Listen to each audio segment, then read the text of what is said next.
Allegations that Russia interfered in the 2016 US presidential election have gripped Washington and kicked off multiple investigations into the scope of efforts to undermine our political processes. At the root of these inquiries are concerns about the security of the US electoral process and fears that a rival power could influence an election's results.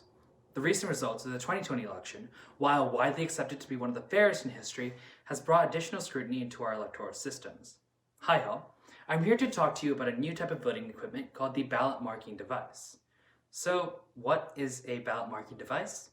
A BMD is a computerized interface in which voters can mark their preferred choices, and then the choices are printed out on paper which they can review before they cast it. Ballot marking devices are extraordinarily popular across the United States. The security model for BMDs looks something a little bit like this. On the left, voters make their selections. The ballot then gets printed out. They then have the opportunity to review the printed ballot to make sure that it's correct. And then they deposit it in the scanner where the election results are tabulated. There's sort of two attacks against ballot marking device systems. You can attack the scanner, which would cause the reported results that the tabulation system produces to be considered incorrect. But this is fairly easily defeated with the post-election audit procedure. And once auditors looked at enough paper, they'd be able to see that the outcome reported was not correct. And then a full hand recount would be done and the attack would be completely thwarted. The other way to attack a BMD is by compromising the touchscreen or the printer so that the paper that gets printed out doesn't show the results or doesn't show the vote that the voter intended to cast. The problem here is that you'll notice that here the paper trail is now compromised. So any post-election audit would confirm the wrong result. But in principle, this is a fairly easily defeated attack so long as voters review ballot printouts before putting them in the scanner. Although we don't really know how voters behave in this situation, and it's unclear whether they provide any kind of real security. And that's exactly what I wanted to research. Stark et al. Has speculated that voters simply lack the cognitive ability to remember all the candidate selections. And this matches prior work coming out of Rice University and the California Institute of Technology. However, other work in domains like phishing and certificate warnings show that certain interventions can improve a user's ability to verify choices. And that leads me to the research questions. Can voters detect errors? And are there interventions that can improve detection rates? There were also a few secondary questions that I explored here, and they're displayed right here.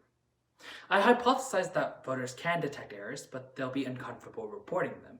I also hypothesized that there will be effective interventions, we just have to find the right one. This research is pivotal in building safe, secure, and trustable elections. To answer all these questions, I ran a study with 312 participants at the Collin College Library in Spring Creek. You can see the general polling place set up here.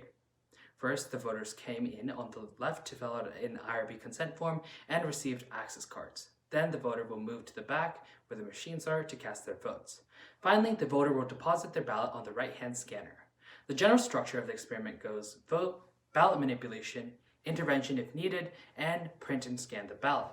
The ballots for the experiment were a truncated version of the Collin Precinct 32 ballot. There were also summary ballots that we made from these data points to explore the relationship between ballot style and detection. There were really three manipulations that we tried: deselection, transfer, and introduction. An array of 9 experiments were done with 2 variations on ballot style. One on deselection, where a voter has a marked choice that turned into an unmarked choice. 3 experiments on poll worker instructions, and finally the usage of a sign, because it's really a very simple policy recommendation. And in addition to that, 2 of the instruction sets were done with slates to answer the question about cognitive ability. Participants were overwhelmingly white and largely female, and incredibly well educated. Now this reflects the population trends in Collin. Unfortunately, it's not very representative of the nation. The 2 key data points that we were looking for in our experiment was whether participants observed the error and whether they reported the error. The experiment was broken up into 4 different categories. This is the non-intervention or baseline experiment. You can see here that the review rate hovered around 26.8% and the detection and reporting rate hovered around 4.6%.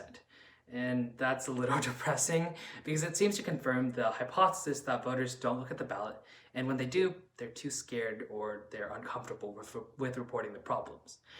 The next category was the non-effective interventions. These didn't appear to do much. Using a sign was useless because it's a passive warning that doesn't really interact with voters.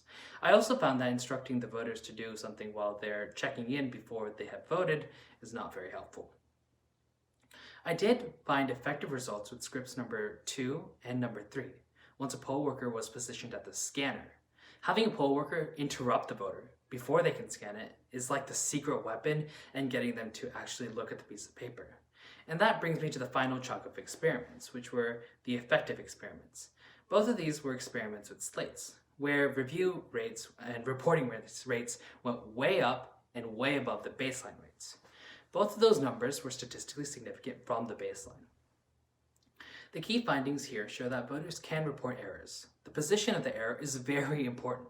Voters care more about Senate or President than they do for Plano East Dog Chaser or Plano East Homecoming Queen. Voters are cognitively able to detect errors. The error rates can be improved with certain interventions.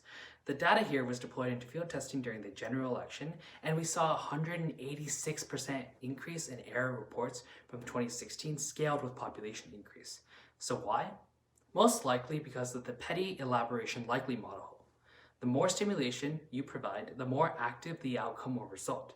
This research is so important because it's bringing in real results, from finding mistakes in printed ballots to leading to the decommission of 2 ballot marking device machines this year.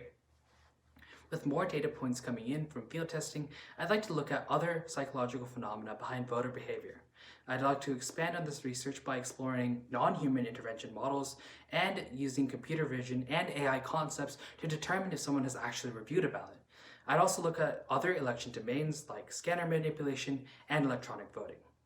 Thank you so much to everyone that helped me through this process, and thank you for taking the time to watch my video.